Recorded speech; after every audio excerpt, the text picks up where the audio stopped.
लोग कहते हैं ना महाराज, घर में सब कुछ है, धन दौलत सब कुछ है, पर शांति नहीं है। शांति कैसे मिले? देखो, शांति कहीं से लाना नहीं, हमारे अंदर है।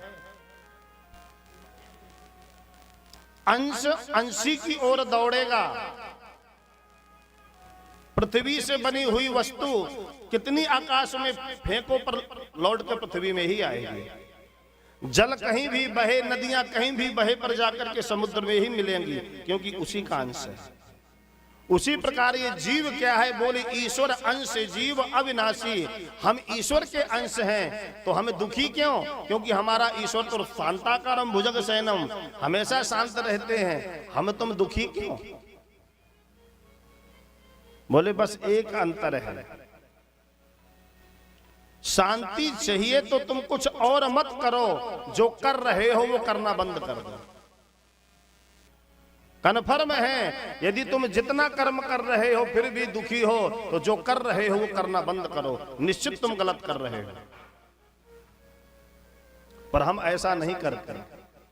पानी को ठंडा करना नहीं पड़ता है, उसको गैस से नीचे उतार के रख दो, स्वतः ठंडा हो जाएगा, क्योंकि उसका स्वरूप ही है ठंडा।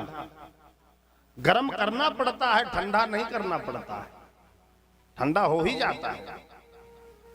इसी प्रकार जीव आनंद का, आनंद सिंधु का अंश है, पर आनंदित इसको शांति कैसे मिले? तो बोले जो हमारे जीवन में पाप रूपी अग्नि जल रही है ना, उस पाप रूपी अग्नि को बंद करो।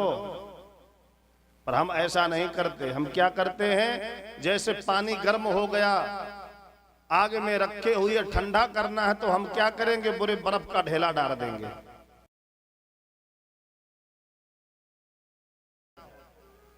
ठंडा तो होता है पर कुछ समय के लिए।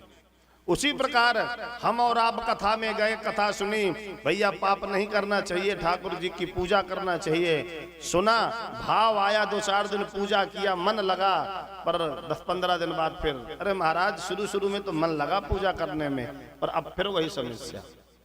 क्यों? क्योंकि तुमने जो पुण्य की बर्फ डाली थी वो भी पिघल के पानी बन गई।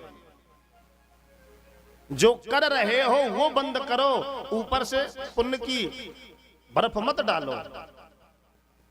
और जब पुण्य की बर्फ भी पिघल जाएगी तो वो भी महाराज गर्म होकर के उबलेगी। इसलिए कुछ करने की आवश्यकता नहीं है। जो कर रहे हो गलत कर्म, वो सारे गलत कर्म बंद कर दो।